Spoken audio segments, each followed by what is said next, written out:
اور یہ جو ہے جو جس رگ کے ذریعے جا رہا ہے اس کو ہم پلمونری کیا کہیں گے؟ پلمونری آرٹری کہیں گے.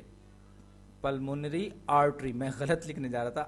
پلمونری آرٹری کہلائے گی. یاد رکھیے دل سے دور جا رہی ہے اور اس میں ڈی آکسیجنیٹڈ بلڈ ہوگا، یعنی اس میں جو خون موجود ہے اس میں آکسیجن بہت کم ہوگی. اب ایک بار پھر یہ الویولائی سے رگڑ کھائے گا، آکسیجن کو ایبزارب کرے گا، پورا پھیپھڑوں کا پورا لنگز کا میکینزم ہے، پھر یہ کنورٹ ہوگا، آکسیجنیٹڈ بلڈ ہوگا، اور اب یہ جو ہے پلمونری وین بن جائے گی، وین کہلائے گی، پلمونری وین کہلائے گی، اور اس میں آکسیجنیٹڈ بلڈ ہے پلمونری وین میں. اور یہ کیونکہ خون جو ہے پھیپھڑوں کے میں جانے کے دوران اس نے آکسیجن جذب کر لیا اور اب یہ آکسیجنیٹڈ بلڈ ہو گئے، یعنی کہ اس خون میں آکسیجن کانٹینٹ بڑھ گیا ہے. اب یہ آئے گا خون لیفٹ ایٹریم میں انٹر ہوگا. لیفٹ ایٹریم میں انٹر ہونے کے بعد وہی میکینزم، پمپنگ کا میکینزم جو کہ رائٹ ایٹریم اور رائٹ وینٹریکل میں ہوا تھا، وہی سب کا سب ہوگا. پیسو موڈ میں یہ لیفٹ وینٹریکل میں انٹر ہوگا، لیفٹ وینٹریکل سکڑے گا، اس خون کو پمپ کرے گا اور یہ پمپ کر کے داخل ہوگا کہاں پر؟ یہ اس وال کے ذریعے یہ داخل ہوگا ایورٹا میں. ایورٹا یہ بھی ایک آرٹری ہے جس کو ہم نے نام دیا، یہ بھی ایک آرٹری ہے. یاد رکھیے کہ آرٹری وہ چیز ہوتی ہے جو کہ دل سے دور کی طرف جا رہی ہو. پلمونری آرٹری میں خاص بات یہ ہے کہ اس میں ڈی آکسیجنیٹڈ بلڈ ہوتا ہے، باقی آرٹریز جو ہوتی ہیں ان میں آکسیجنیٹڈ بلڈ ہوتا ہے. پلمونری وین جو ہے اس میں آکسیجنیٹڈ بلڈ ہوتا ہے، یہ بس ذہن میں رکھیے گا. تو اب یہ جو ایورٹا ہے یہ بھی ایک آرٹری ہے، نان پلمونری آرٹری ہے، اور اس میں جو خون ہے وہ آکسیجنیٹڈ ہے، یعنی کہ اس میں جو بلڈ ہے وہ آکسیجنیٹڈ ہے. اور اب کیونکہ ہم نان پلمونری آرٹری سے بات کریں تو اس میں سارا کا سارا جو خون ہے آکسیجنیٹڈ ہے، اور اب یہ باقی کے جسم کو سپلائی ہوگا. پلمونری وین کا میں پھر بتا دوں کہ یہ بالکل مختلف ہوتا ہے وین اور آرٹری کا. پلمونری کی جب ہم بات کرتے ہیں کیونکہ اس میں پلمونری آرٹری میں oxygenated blood deoxygenated blood ہوتا ہے اور پلمونری وین میں آکسیجنیٹڈ بلڈ ہوتا ہے. اب ہم چلتے ہیں واپس اس پورے چکر یا چکر ویو کو دیکھنے کے بعد آپ دیکھتے ہیں کہ یہ آپ کو اب یہ جو باتیں ہیں پوری کی پوری یہ سمجھ میں آ رہی ہیں، اور آپ چاہیں تو اس ڈائیگرام کو جو کہ لیبلڈ ڈائیگرام ہے ویکیپیڈیا پر بڑی تفصیلی ڈائیگرام ہے، اس کو آپ چاہیں تو ویکیپیڈیا پہ خود بھی دیکھ سکتے ہیں. اور یہ جو دل کے نیچے جو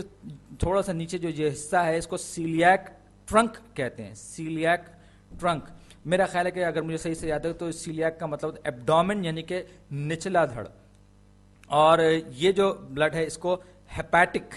ہیپیٹک سے مراد ہے وہ چیز جس کا تعلق لیور سے ہو یعنی جگر سے ہو. تو یہ جو ہیپیٹک وین جو ہے، ہیپیٹک آرٹری جو ہے، یہ وین اور آرٹری یہ لیور کے ساتھ، یہ پیچھے بڑا سارا آرگن یہ ہمارا لیور ہے، یہ یہاں پر بلڈ کی جو سپلائی ہے یہ اس کو ہیپیٹک آرٹریز کے ذریعے ہو رہی ہے. اور جو وینز جو آ رہی ہیں دل کی طرف لیور سے ان کو ہیپیٹک وینز کہتے ہیں. تو یہ انفیریئر وینا کیوا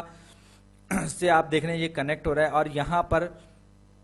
یوں سمجھ لیجئے کہ یہ سب کی سب چیزیں جو ہیں یہ ایک بہت بڑے لوپ کی طرح سے، ایک بہت بڑا چکر ہے، یعنی بہت بڑا اور بہت پیچیدہ. اور کسی بھی ایک وقت اگر آپ ایک عام انسان کی بات کریں تو جسم میں ہمارے 5 لیٹر بلڈ جو ہے وہ سرکولیٹ کر رہا ہوتا ہے. اور اگر ہم کسی ایوریج بلڈ سیل کی بات کریں پورے سرکولیٹری سسٹم، اس کو ہم سرکولیٹری سسٹم کہتے ہیں، تو پورا 20 سیکنڈ کے اندر اندر کوئی بھی ریڈ بلڈ سیل جو ہے اس پورے سرکولیٹری سسٹم کا چکر لگانے کے بعد اسی جگہ پہ آ جاتا ہے جہاں سے وہ چلا تھا. اگرچہ یہ کہ ایوریج ٹائم ہے، میں نے خود کبھی ناپا نہیں ہے، لیکن یہ 20 سیکنڈ جو ہے یہ کلوزسٹ نمبر ہے، ایوریج کہہ سکتے ہیں آپ اس کو. اور یہ آرٹریز جو ہیں یہ ایورٹا کی طرف یہ سر کی طرف جاتی ہیں یہاں سے نکل کے، اور پھر یہ بعد میں پھر یہ نیچے آگے بڑھتی ہیں تو نیچے کی طرف جاتی ہیں، اور جسم کے نچلے دھڑ کو بھی جو ہے آکسیجن کی سپلائی ہوتی ہے. تو بہرحال یہ ایک بڑا دلچسپ آئیڈیا تھا. اگلی ویڈیو میں یہ بات کرنا چاہوں گا آپ سے کہ ہمارے جو ہیموگلوبن ہے اس کو کس طرح سے پتہ چلتا ہے کہ کس حصے میں آکسیجن کو ڈمپ کرنا ہے، یا یوں کہیں کہ کہاں پر آکسیجن کی ضرورت ہے جہاں پر ایک اس کو سپلائی کی ہے. کہ مثال کے طور پر اگر میں دوڑ رہا ہوں اور میرے ٹانگوں میں مجھے زیادہ ضرورت ہے آکسیجن کی، تو ہیموگلوبن کو کیسے پتا ہوگا کہ یہ کام سارا کا سارا کرنا ہے. بہرحال یہ بہت دلچسپ آئیڈیا ہے. امید ہے اگلی ویڈیو میں آپ سے ملاقات